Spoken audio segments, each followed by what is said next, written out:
La entrevista con Guillermo Torres Quirós.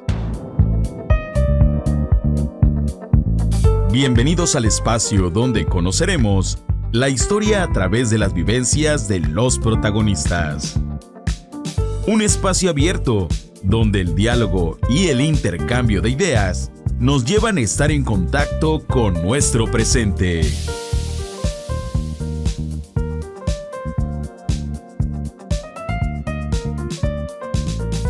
Guillermo Torres Quirós nos invita durante los siguientes 60 minutos a conocer a los personajes clave en la construcción del futuro del país. La entrevista en Más Radio La Paz.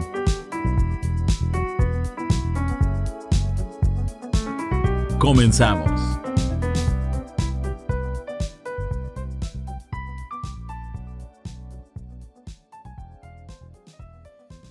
Bueno, pues nuevamente estamos aquí en la entrevista con Guillermo Torres Quirós, un episodio más. Y el día de hoy vamos a platicar con alguien que trabajó desde la sociedad civil por el camino de la política, dedicado en un principio al tema educativo y después pasando por una actividad importante de denuncia ciudadana en el estado de Morelos. Federal, senador de la República, gobernador de ese estado, diputado nuevamente, consultor independiente y uno de los, digámoslo así, personajes que han formado la historia de este siglo XX. Hoy tengo el gusto de poder entrevistar a Marco Adame. Señor Marco, gracias por haber aceptado esta invitación. Un gusto, Guillermo, estar en tu programa y participar en esta entrevista.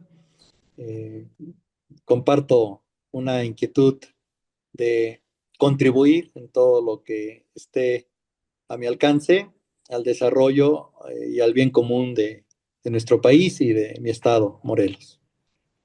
Oye, pues vamos empezando aquí por el asunto. Tu papá, don Fructuoso Adame, tu mamá, Rosario Castillo Camacho, se dedicaban al comercio. Sí, en efecto, al comercio, en abarrotes, toda la vida. En ese ambiente, mis hermanos y yo tuvimos la oportunidad de crecer, compartiendo la vida familiar y la educación con actividades donde teníamos obligaciones que nos dejaron buenas enseñanzas, Guillermo, el valor del trabajo, el valor de la honestidad, kilos de a kilo, ¿no?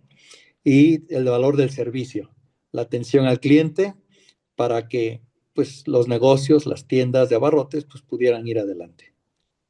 Y tú eres oriundo de Cuernavaca, ¿tus papás también eran de allá de Morelos? No, fíjate que comparto la realidad de muchos morelenses. Yo soy nacido en Cuernavaca, mi papá oriundo de Guerrero, mi mamá de Puebla, y bueno, pues parte de una región del país, pero pues con estados diferentes. Así que soy morelense por nacimiento, poblano, constitucionalmente poblano y constitucionalmente guerrerense. Oye, ¿cómo fue tu infancia? Porque aparte eras el mayor de tu hermano. Sí, pues mira, puedo decirlo, una infancia sana, feliz, compartiendo una parte de la vida por los negocios del comercio en el estado de Oaxaca, concretamente en Guajuapan de León, los primeros, pues, casi 10 años de mi vida, luego un regreso a Cuernavaca para la etapa de secundaria, preparatoria y universidad, siempre en escuelas públicas y pues con los sueños, las ilusiones, los anhelos de todo niño y de todo joven que, pues, puedo decir, creció en ambientes para ese entonces yo considero sanos y que me dieron oportunidad de conocer a muy buenos amigos con los que luego más tarde pues hice vida y amistad, no solo en el entorno personal y familiar, sino también en el ambiente social y político. Oye, ¿cuántas hermanas y cuántos hermanos? Pues mira, seis hermanos varones y dos hermanas. Yo el mayor. Y bueno, en la circunstancia de que, pues, apenas cumplido los 15 años, mi papá falleció. Y bueno, pues asumí dentro de ese rol familiar en torno al comercio, pues mi mamá siguió con la actividad, muy entregada, muy esmerada, muy luchadora por sus hijos, y pues a mí me tocaba como hermano mayor, pues contribuir en una combinación entre el trabajo en casa y los estudios, ya para ese entonces en preparatoria y más tarde en la universidad. Oye, dices que siempre la escuela pública, eh, y me imagino que en qué momento decidiste que ibas a estudiar la carrera de medicina. Sí, asocié siempre, Guillermo, eh, a la figura del médico con una figura muy respetada y de un servicio, pues, que para mí era muy inspirador, con familiares médicos, tíos cercanos y conocidos de la familia que eran muy respetables, y para mí eso fue como un estímulo, pues una inspiración, creo yo que más asociado al servicio. Eh, y bueno, pues eh, la verdad es que estudié medicina, una carrera que me ha dejado lo que considero es la sensibilidad por los grandes temas sociales. La conservo hasta la fecha, aunque recién egresado ejercí por 10 años la carrera en ambientes clínicos y demás, pero después tomé una decisión de ir por el lado social, la medicina social y luego la educación, que fueron mi derrotero. Pero previamente, pues toda la vida estudiantil y, digamos, universitaria y demás, pues alrededor de la escuela de medicina y también pues de la participación desde muy joven en la vida universitaria, en luchas pues muy significativas en aquel entonces, pues por lo que las universidades públicas vivían, ¿verdad? Que era pues en aquellos años pues las luchas del sindicalismo, que pretendía tener un sindicato nacional como el SUNTU, me acuerdo, y pues quienes veíamos en eso algo pues perjudicial, pues hicimos causa. También lo hicimos contra el porrismo, que en ese entonces pues tenía capturadas muchas universidades. Nosotros logramos denunciarlos, derrotarlos y expulsarlos de nuestra universidad a través de la lucha juvenil en grupos pues de mucha vida juvenil y de lucha a favor de valores universitarios, ¿no? Nos movía mucho aquello de que la universidad pues era nuestra alma mater, nuestra casa de estudios, y la teníamos que defender, ¿no? E impulsar. Era nuestra posibilidad de desarrollo y ascenso social al final. Que era la Universidad Autónoma del Estado de Morelos. La Universidad Autónoma del Estado de Morelos, ¿sí? Egresado de la Escuela de Medicina, hasta ahora el único gobernador constitucionalmente electo, egresado de la universidad. Ah, mira, ese Sí, dato. es un dato que me llena de orgullo, ¿verdad? Ya la maestría la hice en el Tecnológico de Monterrey, pero ya en otro momento de mi vida, ¿no? Combinando ya el trabajo profesional con los estudios de posgrado. Oye, 1985, Año Internacional de la Juventud, fue un año eh, donde nacen muchos, por ese mismo año internacional hay mucha presencia juvenil en sí, también desempeños en la iglesia. Tú también participaste en esa dinámica. Y mira, primero es un año muy significativo. Ese año nació mi hijo Juan Pablo, en paz descanse. Y para mí fue como una inspiración muy grande a una vida pues de lucha, de activismo juvenil, que pues la verdad nos dejó a mí y a mis compañeros la idea de que éramos parte de una generación. Y yo participé en actividades también de apostolado. Eh, para ese entonces, pues estaba mucho la idea de cómo actuar en la vida estudiantil, pero con valores, ¿no? Y fuimos formando, pues, lo que eran las planillas estudiantiles, lo que eran las sociedades de alumnos, frente a lo que en ese entonces, por la conformación del sistema político y lo que significaban las universidades, pues eran las federaciones de estudiantes, ¿no? Que tenían controladas las escuelas y en algunos casos, como sucedió en la escuela de la Universidad de Morelos, del porrismo, ¿no? Que habían tomado ahí una posición pues muy dañina para la universidad. Entonces sí, ese año fue como un parteaguas, porque al mismo tiempo empezábamos a ver que el país estaba empezando a cambiar. O sea, había una pues inquietud social, había preocupación por el futuro del país, estaban pasando cosas, de alguna manera no éramos indiferentes, mis amigos y yo, lo debo decir, porque estábamos en la lucha estudiantil. Entonces nos hacíamos cargo de saber qué estaba pasando y cómo podíamos actuar. Fuimos muy inquietos, la verdad.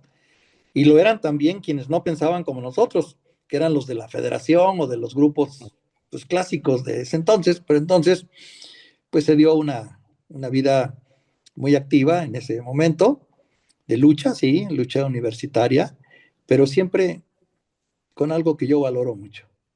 Varios de los que en ese entonces estábamos en esas luchas estudiantiles, luego fuimos amigos de vida, de uno y otro lado, ¿eh? Claro, claro. Ya te contaré luego en mi gabinete, pues hubo varios secretarios que venían también de esos ambientes. Oye, tienes que combinas los primeros años de tu ejercicio como médico al mismo tiempo con la parte educativa. Estuviste muy involucrado también en esa parte, ¿no? Sí, fíjate que Una en maestría Cuernavaca, en La Salle, ¿no? sí, tomé siempre estudios ya relacionados con la educación, la especialidad en desarrollo humano en la Universidad de La Salle. Digamos, yo no tomé la ruta clínica de la medicina, sino la ruta social, pero eh, tuve la oportunidad de conocer a un sacerdote, el padre Armando Vargas Caraza, que era el dueño, el director de una escuela muy importante en la ciudad, el Colegio Cristóbal Colón. Y siendo egresado de medicina, me invitó a trabajar con él para dar algunas clases de anatomía. Pero en ese ir y venir, por alguna razón me fue cultivando la idea de decir, ¿por qué no piensas que en lugar de dedicarte, bueno, él era un veracruzano, muy decente, pero veracruzano, que me dijo, oiga usted, ¿por qué no piensa que en lugar de dedicarse a abrir panzas, se dedica a abrir conciencias? Ah, Véngase a trabajar conmigo. Entonces me invitó a su preparatoria, era una escuela muy grande, muy famosa, militarizada, muy prestigiada, mucha ayuda social, bueno, muy buena escuela. Y yo fui director de su preparatoria. Desde ahí me vinculé luego como secretario de la Federación de Escuelas Particulares, fui a Coparmex en la mesa de educación, me vinculé a todo ese momento en el que pues había una gran efervescencia y las escuelas privadas, en ese caso la Cristóbal Colón, pues luchaba por su sobrevivencia también, por sus valores, no exenta de pues distintas pretensiones ahí de pues para limitarlas o para controlarlas y bueno, dimos una batalla ahí muy interesante, siempre por la libertad de educación. Y luego, pues en Coparmex, pues se fue acrecentando esta idea de lo que era la hipoteca social, ¿no? La importancia de servir y de actuar en la vida social.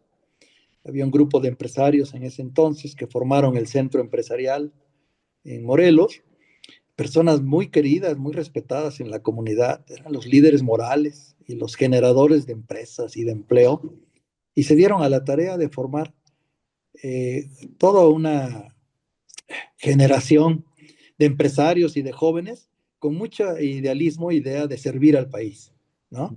Y ya desde entonces se planteaba ahí, ¿eh? ¿Y qué vamos a hacer por este estado? Sería ideal que de los jóvenes que estábamos atendiendo surgiera un día un gobernador, me acuerdo que dijo uno de sus líderes. Y yo estaba ahí sentado, pues, digo, participando en sus eventos, pero pues yo era el chavo, ¿no? Había, sí, director de una escuela, pero pues había unos empresarios más grandes y más notables que marcaron rumbo y nos dieron dirección, ¿eh? oye, a principios de la década de los 90, eh, me acuerdo que se vive una situación pues, de mucha crisis en Morelos, un poco más avanzados la década, secuestros, inestabilidad política, ¿no? Hubo varios gobernadores en ese proceso. Yo me acuerdo que la sociedad civil en el Estado tuvo un papel importante. Entonces, me imagino que participaste en ese momento. Sí, sí, en efecto, Guillermo. Fíjate que fue un momento interesante porque, eh, como pasó en todo el país, había eh, una inquietud social por denunciar y por actuar contra todo lo que no estaba bien. Y en este estado, la violencia había sentado sus reales, había un índice de criminalidad, secuestros muy alto. Y para ese entonces, pues yo estaba al frente del Instituto Angloamericano como director general, participaba ya en actividades cívicas.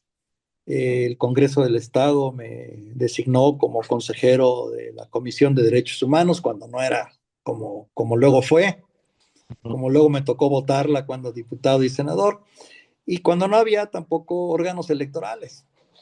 Era yo consejero ciudadano también de la Comisión Electoral. Pues la verdad éramos bichos raros.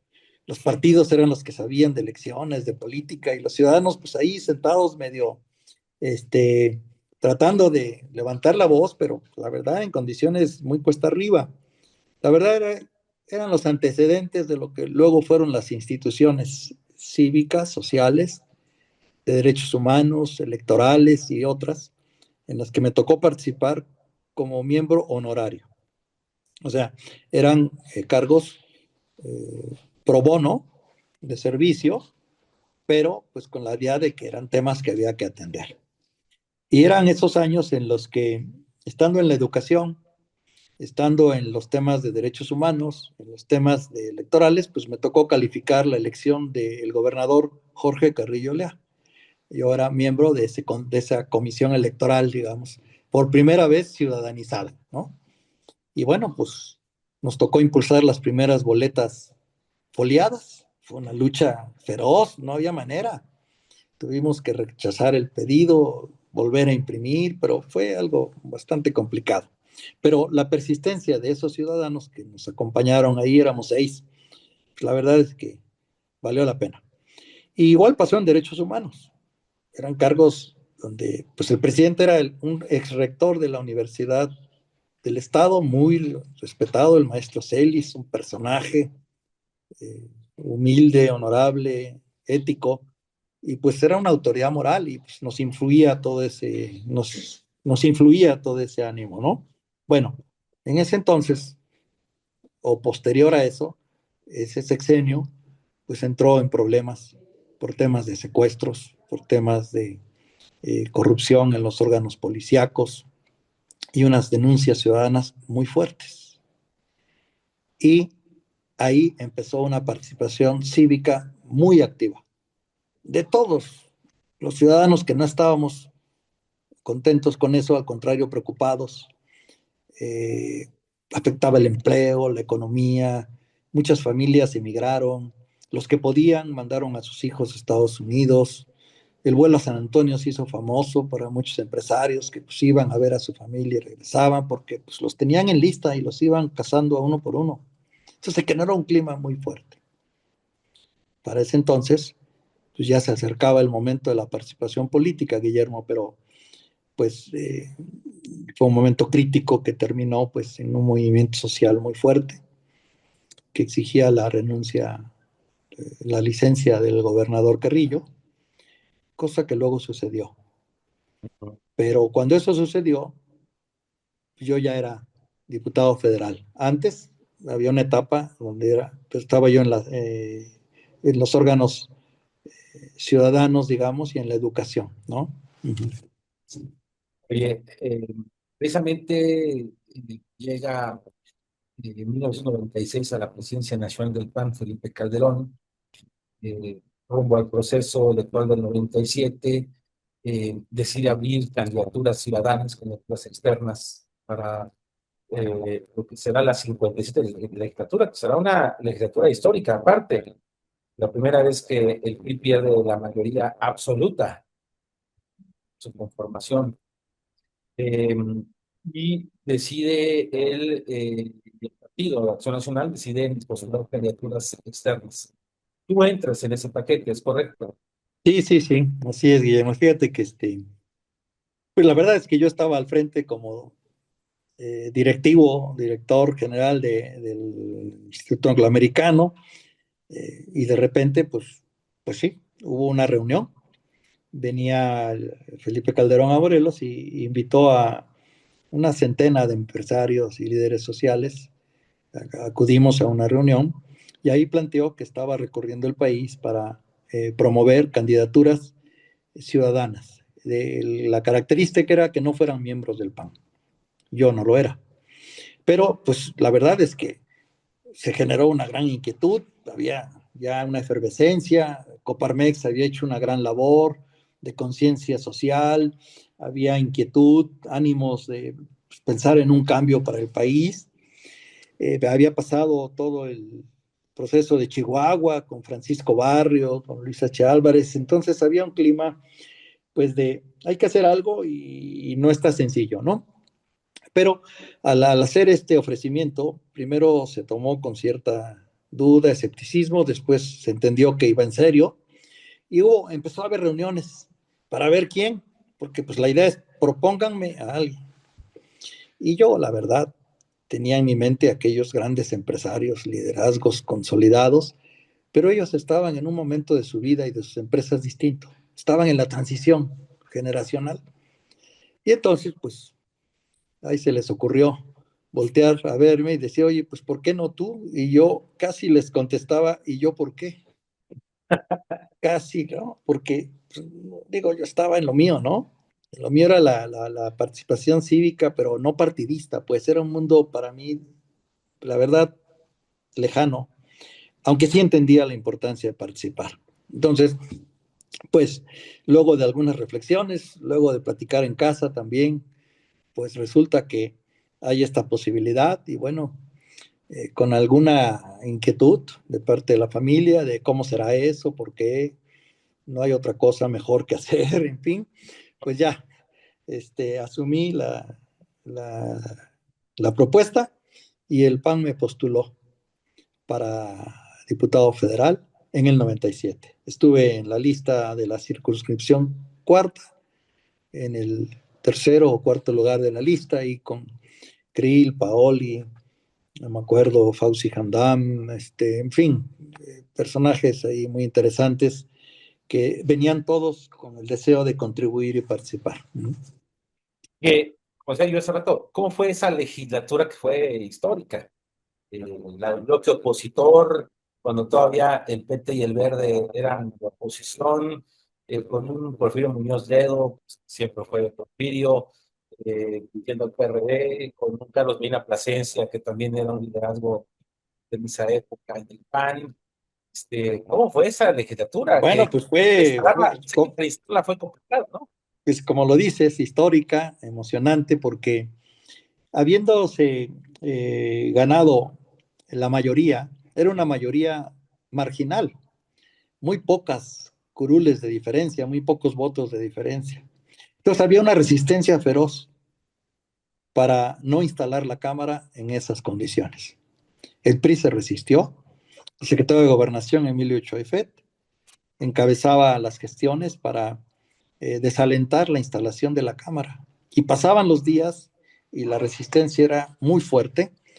El PRI, con su bancada, encabezada por Arturo Núñez, con Fidel Herrera, en paz descanse, con Ricardo Monreal, era la cúpula de esa bancada, ¿no? La burbuja. Y enfrente, pues la oposición integró el G4.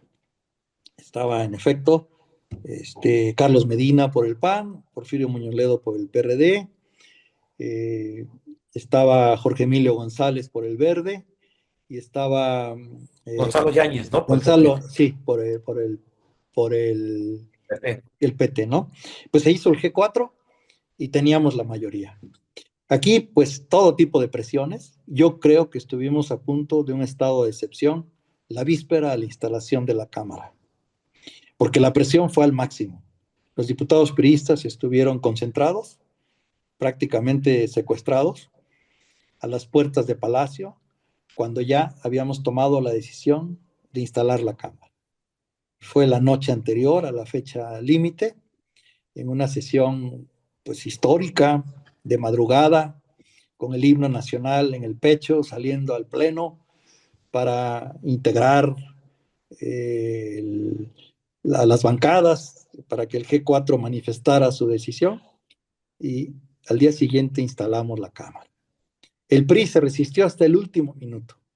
Cuando ya se habían encendido las luces, habían salido los simbolismos para iniciar la sesión, se había acordado que iba a presidir Porfirio Muñoz Ledo. Entra Arturo Núñez con Fidel Herrera y Ricardo Monreal y hace un último intento, ya en el pleno. Aquí creo que se jugó el momento crucial, porque lo que planteaban es, no instalen, vamos a negociar. Y aquí ocurrió una cosa crucial. Porfirio, siendo Porfirio, dice, sí, Carlos, hay que negociar. Y Carlos dice, Carlos Medina, primero instalación y luego negociación. Esta decisión fue clave, porque si no, no hubieran ocurrido las cosas como ocurrieron. Instalamos la Cámara. El PRI no tomó protesta en ese momento. Lo hizo horas después, en solitario, para poder integrarse y prepararnos para recibir el informe del presidente Cedillo.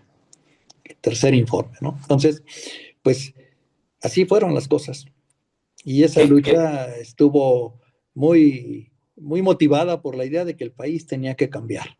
Y yo considero que si esa Cámara no hubiera logrado su instalación y ser vigente en términos de lo que luego hizo para conformar en términos reales la pluralidad del país, no se hubiera dado como se dio la alternancia en el 2000. O sea, este fue el paso previo fundamental, sin el cual la alternancia no tendría una explicación en términos políticos y de conformación de lo que luego fue ese momento del país.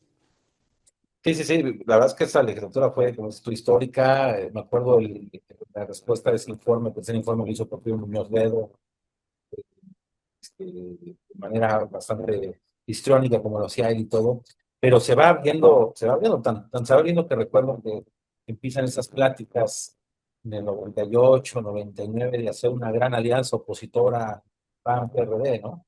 Sí, al margen de la conformación de lo que luego fue el IFE y de lo que fueron siendo en las instituciones, pues propiamente del nuevo sistema democrático electoral de ese entonces, ¿no?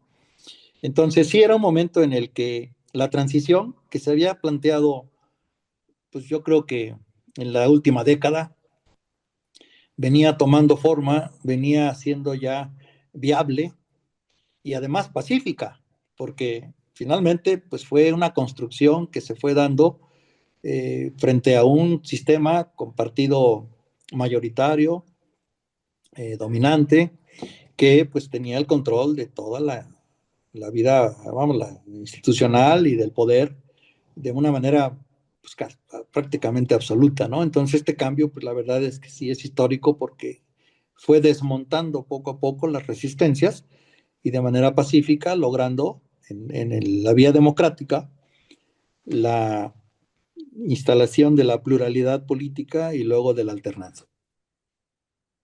En el año 2000, que se da esta alternancia, tú compites al Senado de la República por el Estado de Morelos. Sí, junto con mis compañeros que habíamos llegado por la vía ciudadana, advertíamos que se venía la posibilidad de que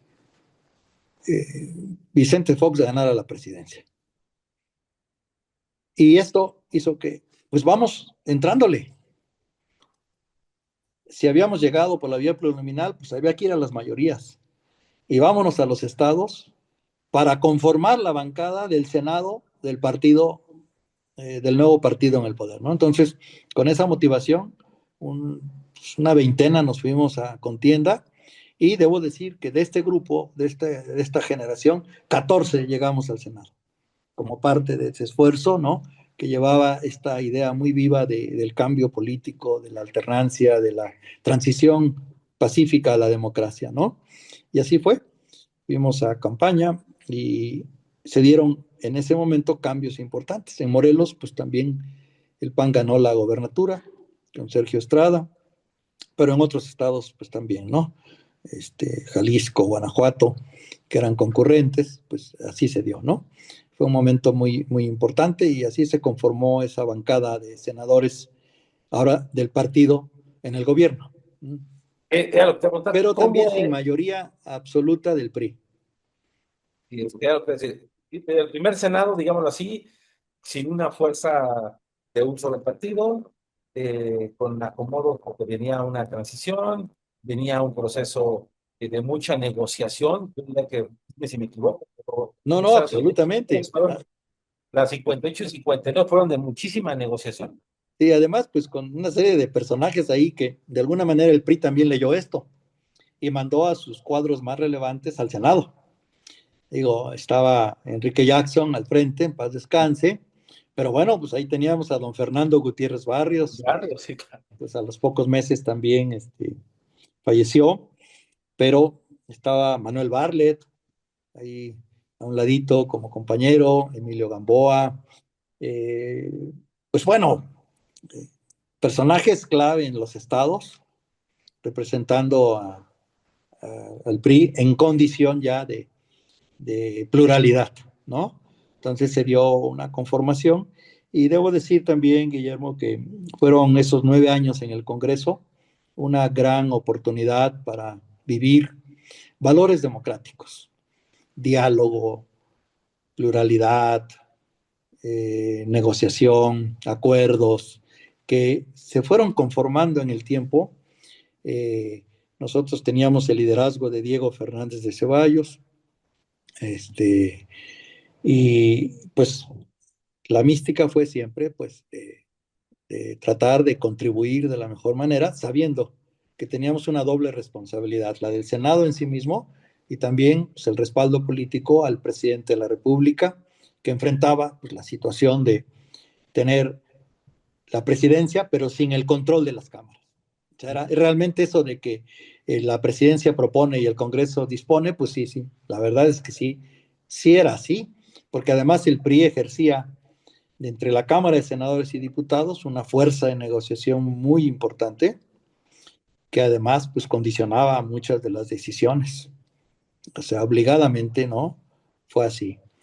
Y bueno, pues fueron 6 años, Guillermo, de una intensa vida política, pero también donde yo me hago cargo de asumir o de reconocer que aún con esa diferencia de fuerza en las cámaras, nuestro deber de contribuir al cambio político y del sistema, pues se quedó corto, quedó a deber porque pues no se pudieron impulsar muchas reformas. De alguna manera había un debate entre lo que fuera estabilidad, ¿no? Estabilidad política, gobernanza, gobernabilidad, ¿sí?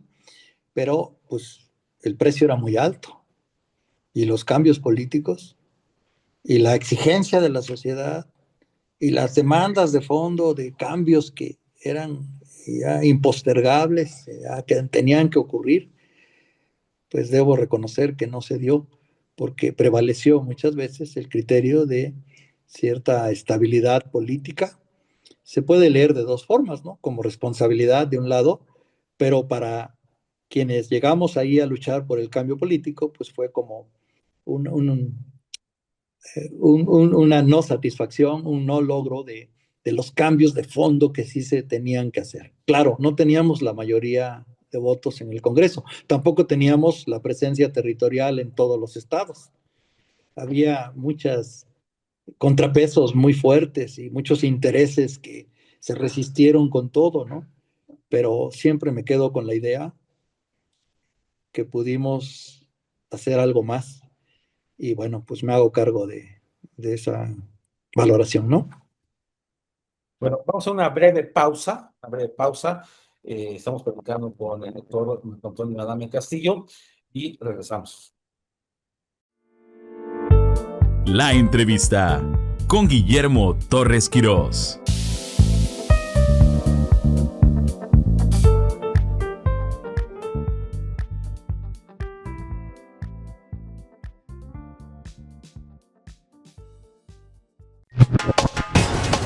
es Radio La Paz, la voz de la verdad.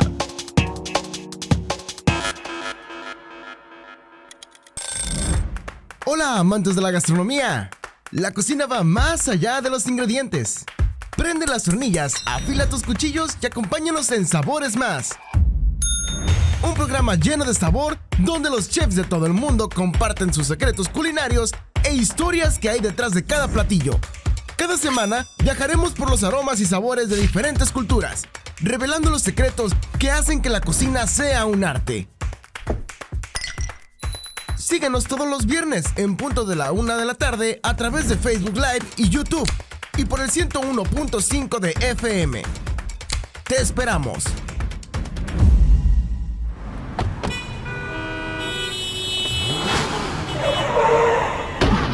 Conducir es una responsabilidad. Reduce la velocidad, usa cinturón y evita distracciones. Respeta los semáforos, señales y cruces peatonales. Si te sientes cansado, no conduzcas. Tu seguridad y la de otros depende de tu precaución. 101.5 FM, más Radio La Paz. Más Radio La Paz, la voz de la verdad. La entrevista con Guillermo Torres Quirós.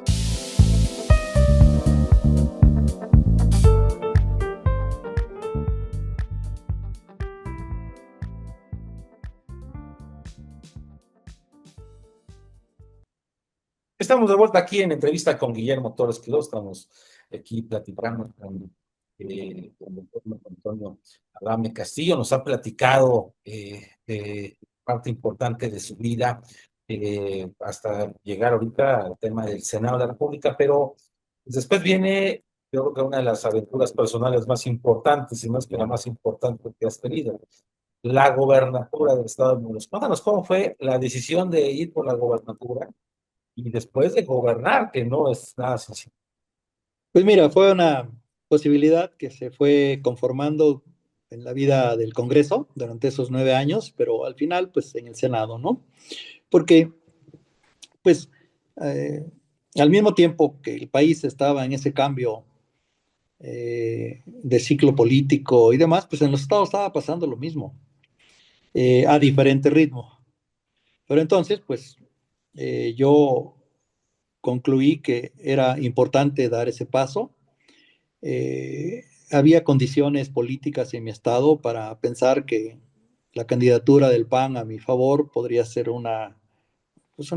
posible, había condiciones, digamos, para que esto sucediera. Yo lo fui pulsando durante el Senado, porque al vivir tan cerca de la Ciudad de México, pues yo tenía oportunidad de combinar mi agenda entre el Senado y la actividad política en Morelos, ¿no? Por las mañanas o por las tardes, noches, siempre había oportunidad para reuniones, encuentros, giras, con más facilidad quizá que quien pues se alejaba de sus estados, ¿no? Pero en ese momento el planteamiento era, bueno, pues gobierna el PAN y hay una posibilidad de seguir con el cambio, ¿no? Nada más que había una pequeña dificultad. Cuando analicé la posibilidad, pues las encuestas todas establecían 20 puntos abajo. No a mi persona solamente, sino en general el PAN, pues, o sea, no había posibilidades en las encuestas. Y recuerdo que, pues, para ese entonces, yo combinaba la actividad en el Senado con la vocería nacional del PAN. Y tenía oportunidad de tener encuentros y reuniones con líderes políticos del PAN nacional, digamos. Y recuerdo que en alguna ocasión que le compartí al presidente Fox mi inquietud, pues me dijo, ¿estás seguro de lo que me estás diciendo? Le dije, pues sí, presidente, tengo ese deseo. ¿Y si ya viste las encuestas? Sí, presidente. Y me acuerdo que, pues, a ver, pásenme las encuestas. Y me acuerdo que al verlas, pues sí, era la información que era pública, no era ningún secreto, pues había una diferencia enorme. Le dije, pues por eso ya me voy. Así que voy a dejar mi cargo en el PAN y voy a pedir licencia en el Senado. Bueno, pues que te vaya bien. Así fue.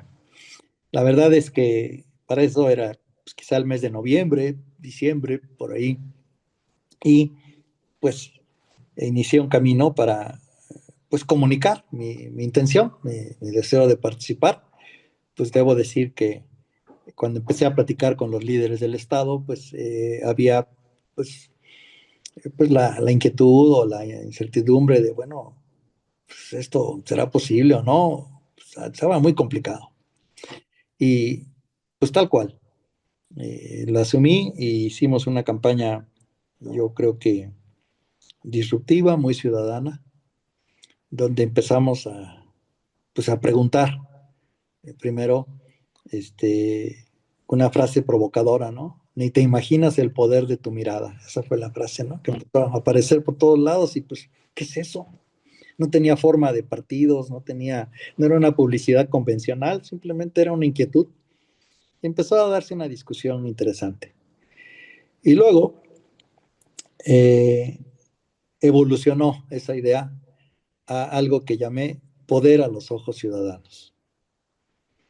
Y en ese momento, pues, empezó a haber una inquietud mayor. El PAN empezó a tener cierta presencia mayor en la conversación. Los liderazgos empezaron a preguntarse qué era eso de mirada, qué era eso de poder, era visión, era mirar, qué era eso, ¿no? Y cuando estaba discutiéndose eso y empezó a ser tema en las escuelas de comunicación de las universidades, dije, pues aquí hay algo interesante. Esto ya está caminando y así fue. Una campaña muy bonita, muy cuesta arriba. Teníamos en el Distrito Federal en ese entonces, pues, quien luego fue el presidente Andrés Manuel López Obrador. Teníamos en Guerrero a Seferino Torreblanca. Estaba, pues, la región, digamos, centro país, pues, muy convulsionada, pero, pues, se pudo dar esta elección favorable y, pues, arrancó lo que tú, pues, dices bien, ¿no?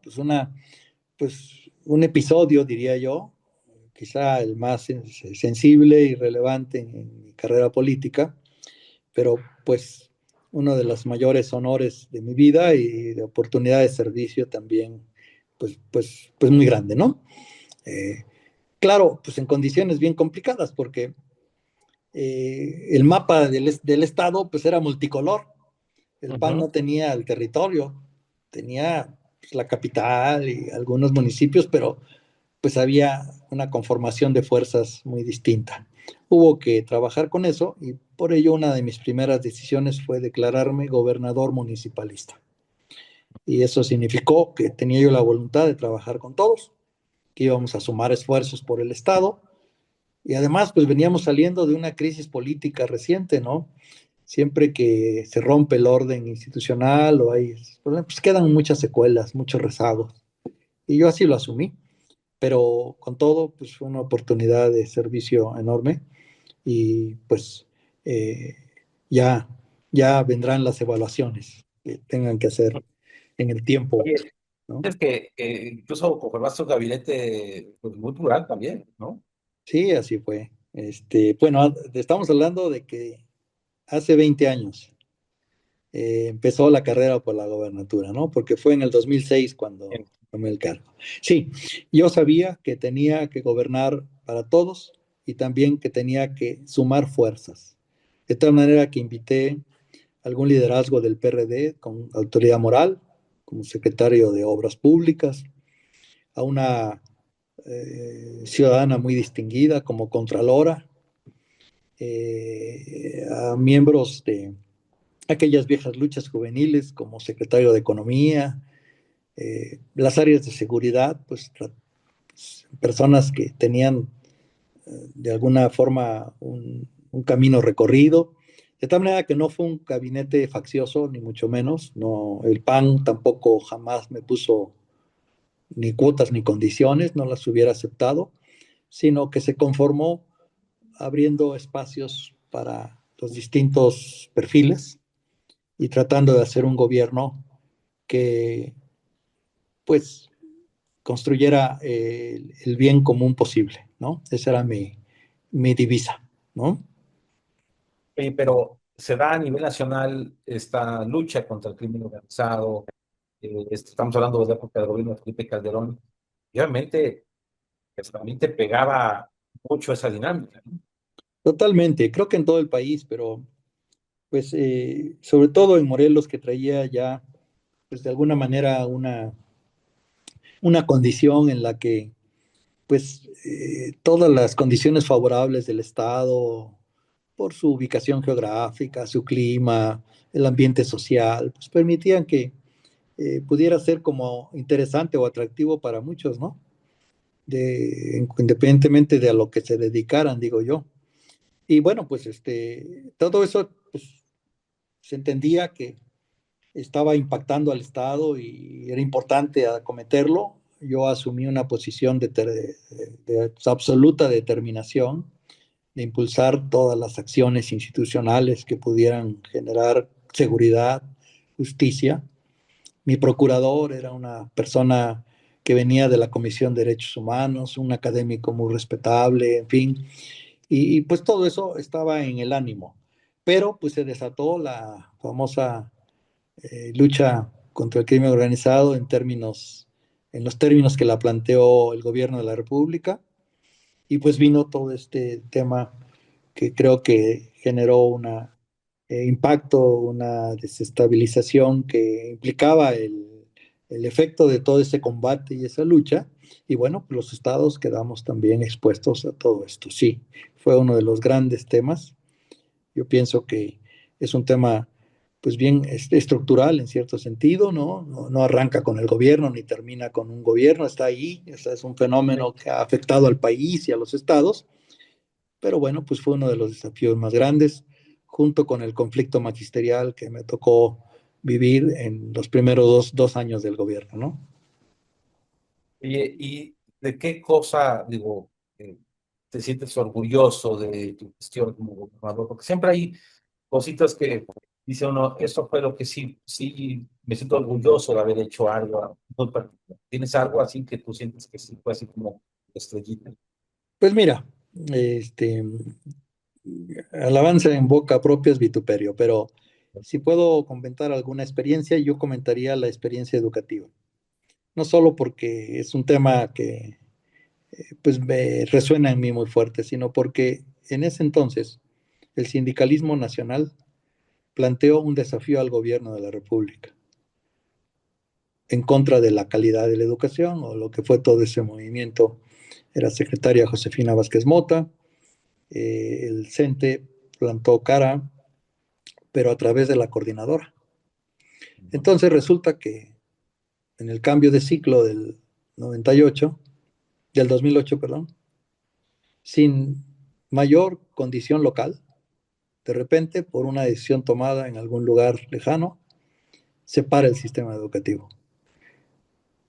Al tiempo, mi conclusión es que las fuerzas que estaban en pugna por mantener los controles del sindicato y la vigencia de una estructura y conformación educativa como estaba en ese entonces planteada, pues implicó que eligieran a Morelos como campo de batalla.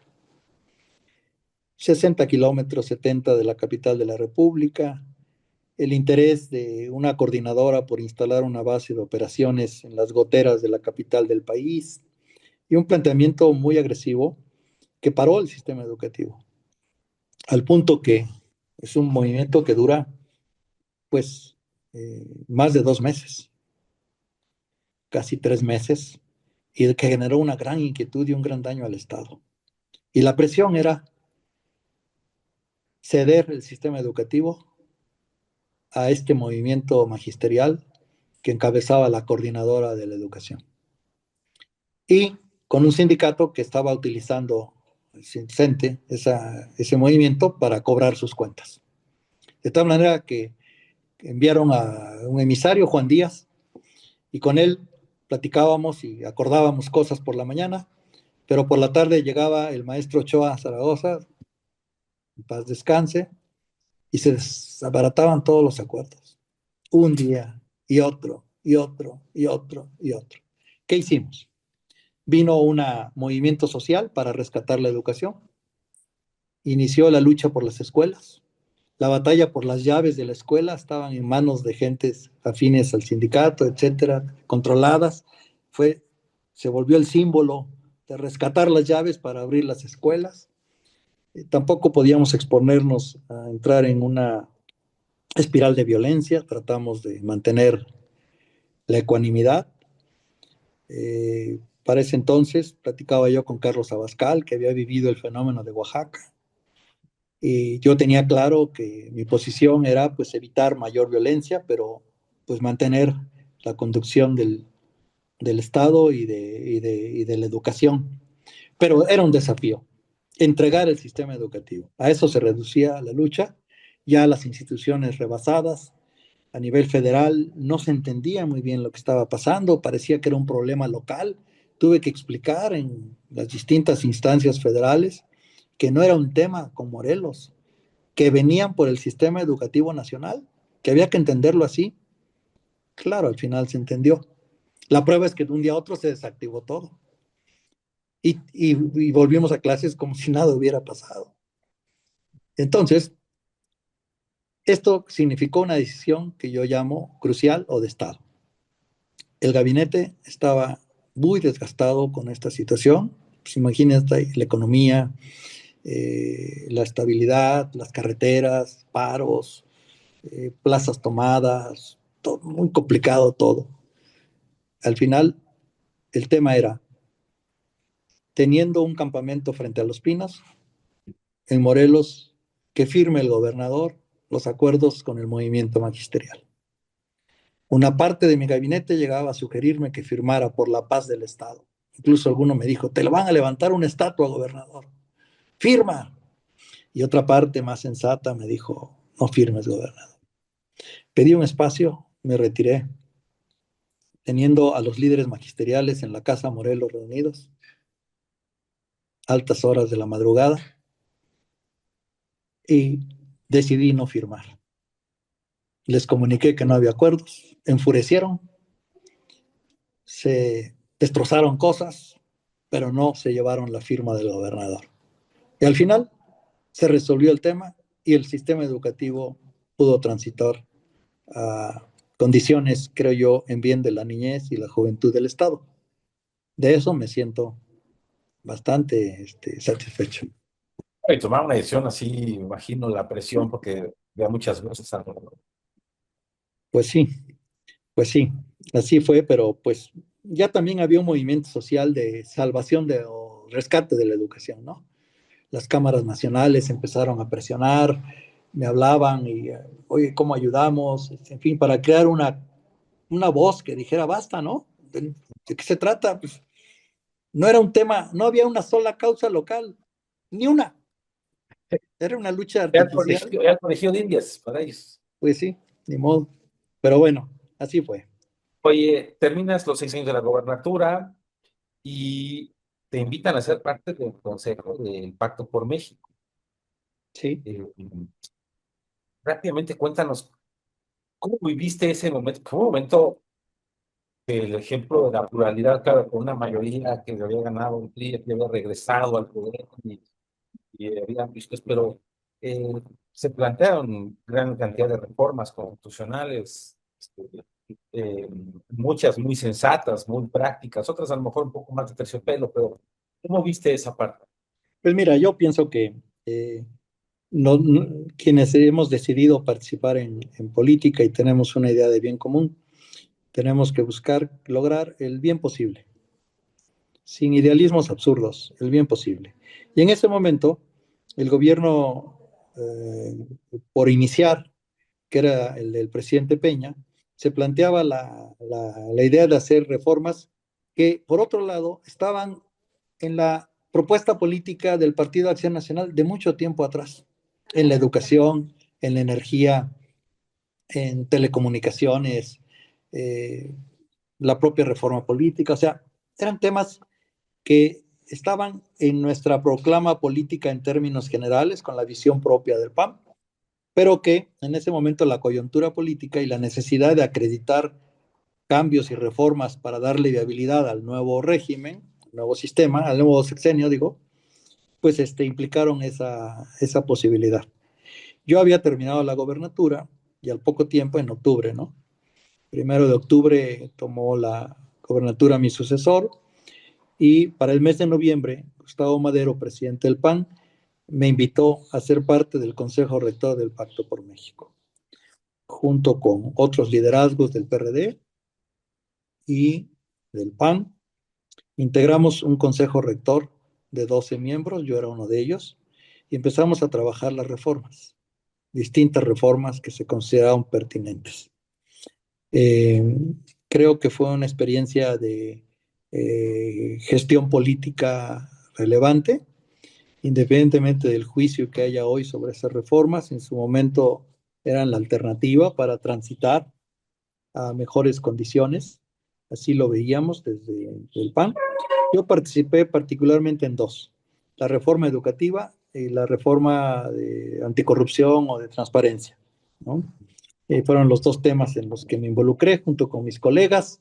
Teníamos mecanismos de diálogo establecidos con las contrapartes, también hacia el interior de cada bancada, de cada partido, pues era obligada poner al tanto de por dónde podían ir las cosas, hasta dónde podían llegar. Ese mismo año el gobierno ya en funciones tomó la decisión de fincar cargos y cuentas a la líder del sindicato, el Bester Gordillo. Otros cambios se dieron en distintas situaciones, como pues todos los movimientos que el gobierno en turno, bajo su responsabilidad, tomó con consideraciones y decisiones propias de su proyecto o propuesta política, pero a nosotros nos importaban las reformas que le dieran condiciones de avance y desarrollo al país, en lo económico, en lo social, en lo político. Y a eso estuvimos dedicados. Fue 1 año y medio, tiempo que pues permitió que la experiencia y el trabajo político previo se fuera proyectando en mecanismos que requerían de mucho diálogo. En esos procesos participaron personajes que hoy están vigentes, muchos de ellos. Digo, pues por el PRD estaban Acosta Naranjo, Jesús Ortega, Zambrano era el presidente del partido, en fin. Pero ya para el desarrollo de los temas, pues ahí estaban Pablo Gómez y, en fin, una serie de gentes que pues, entraron a hacer los cambios de los que hoy, pues, se puede decir mucho, ¿verdad? Pero en ese momento todos entendíamos que era la condición política para avanzar, para hacer algo que beneficiara al país.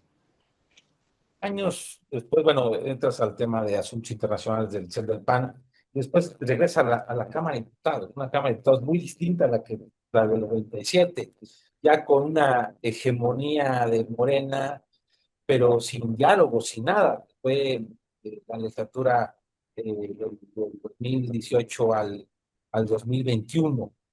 ¿Cómo viviste esa legislatura? Porque aparte fuiste vicepresidente de la mesa directiva, que no es cualquier cargo. Sí, sí, sí, Mesa. Guillermo.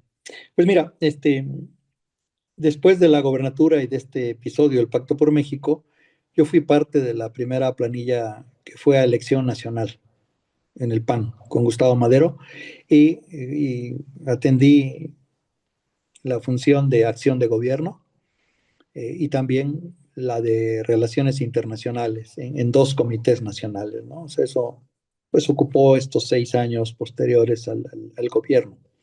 Pero ya para las elecciones del 2018, pues con toda la efervescencia que hubo y el cambio político que ya se advertía, pues pasé a ser parte de la legislatura como diputado federal, ¿sí? Otra vez, ahora como diputado nuevamente en la oposición, ¿no? Sí, fui electo como vicepresidente de la Cámara, estuve pues muy presente y atento a la toma de posición del presidente López Obrador,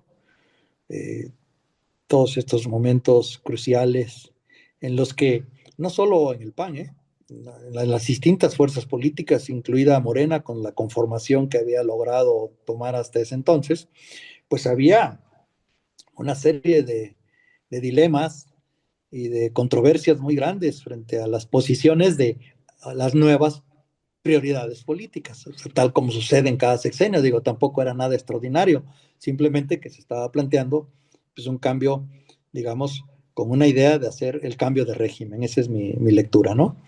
Y bueno, pues desde los primeros momentos vienen los planteamientos más importantes. Recuerdo que uno de los que más generó inquietud en las propias filas de Morena era el tema de la militarización. Eso fue un tema que nadie entendió bien, mucho menos los que habían participado en el 68, que ahí estaban sentaditos, algunos de ellos, pues para ellos era una contradicción muy grande, cómo entender eso, cómo procesar temas que luego vinieron en reformas, que eran las nuevas reformas, porque durante mi tiempo de senador, pues impulsamos el Seguro Popular. Como gobernador tuve oportunidad de aplicar pues, sus políticas en la salud. Y ahora como diputado de oposición, pues ver cómo para abajo, con los nuevos esquemas y figuras que fueron apareciendo en torno a la desaparición del Seguro Popular, el surgimiento del INSABI y luego su desaparición, o sea, todo eso, pues muchos cambios en muy poco tiempo, ¿no? Pero los entiendo en términos de que en un lapso de 20 años, pues se estaba dando ese proceso de cambio político profundo, que ahora mismo pues está en curso y que bueno, pues hacia adelante nadie tiene la bola de cristal, simplemente estamos viendo los acontecimientos y vamos a ver las consecuencias, las que éstas sean, ¿no? Pero pues creo que a quienes hemos tenido la oportunidad de participar en la vida política, este tipo de vivencias en el poder legislativo, en el poder ejecutivo, en la sociedad civil, en las dirigencias partidistas de cada uno, pues son una oportunidad que la vida nos ha dado para participar en el impulso de cambios que el país necesita. Algunos se han logrado, otros no, otros son hoy tema de preocupación o de atención. Y bueno, pues los que tenemos todavía oportunidad de participar y de hacer algo desde otras trincheras, ahora yo lo hago ya desde una participación como consultor independiente, pues simplemente estamos muy atentos y preocupados porque el país pueda tomar cauces de desarrollo, de crecimiento, de bien común. Pues voy ya prácticamente ya en la recta final, ya estamos. Me voy a regresar muy atrás, ya para ir terminando. Eh, Diciembre de 1984. Casas, ya tienes 41 años de casado. ¿Cómo conociste a Mayela Alemán, tu esposa? Bueno, pues muchas gracias por incluir esta oportunidad de conversar. La verdad es que eh, fue un encuentro y un amor juvenil, porque surgió en la vida estudiantil. Y voy a decir más, pues en la lucha estudiantil y universitaria. Ahí coincidimos, Mayela y yo, y bueno, pues lo que fue una amistad en estas asociaciones y grupos estudiantiles, pues luego se fue conformando en un noviazgo que unos años después, este, pues culminó con nuestro matrimonio, del que, como bien dices, pues ahora hemos cumplido hace poco 41 años, ¿no? Eh, pues yo creo que todo esto que hemos platicado es una historia que se construye con un enorme cariño y participación desde el seno familiar. Primero con Mayela y luego con mis hijos que cuando tuvieron edad pues pudieron participar también, sobre todo Juan Pablo, en distintos espacios de participación y de vida cívica o vida política, ¿no? 7 hijos: Juan Pablo, Mayela, Armando, Santiago, Rita, Felipe, María José. Sí, 7 hijos y cada uno. Y Mayela hija, Hija, no la mencioné. que es la tercera. Sí. No, bueno, a lo que voy es que cada uno con vocaciones y visiones distintas, ¿no? Pero sin duda, pues, era muy fuerte hace poco, que fue la de Juan Pablo, que seguía tus caminos en la política. Pues sí, así todos tienen una gran inquietud social, una gran intuición y participación con sus distintas actividades en la responsabilidad social, ¿no? Pero el que tomó con mayor claridad la vía política pues fue Juan Pablo, ¿no? Que lo hizo como líder juvenil, como diputado federal, como representante del PAN en distintos procesos electorales, en las últimas elecciones en las que él participó, y siempre con una enorme claridad y participación en los temas políticos del país, y él como internacionalista, pues del mundo, ¿no? Pero el resto de mis hijos, pues sí, con toda esa inquietud, pero más en sus actividades particulares, ¿no? En la comunicación social, Armando, en la filosofía, Mayela, Santiago como filósofo, teólogo, yo sacerdote católico, en la pedagogía, Lupita, Felipe en la nutrición y María José en la neuropsicología. O sea, pues todas son actividades del campo social, pues, Claro. ¿no? Del área social y de mucha participación, pero así, la vía política, realmente el que la tomó fue Juan Pablo. Sí, que aparte, bueno, los que tenemos fe sabemos que Pablo pues está viviendo ya otro proceso, ¿no? En la vida eterna, que es lo que buscamos, esperamos todos, que sin duda, probablemente pues, como padre es difícil, incluso es tan difícil que no hay una palabra para llamarle cuando alguien pierde un hijo.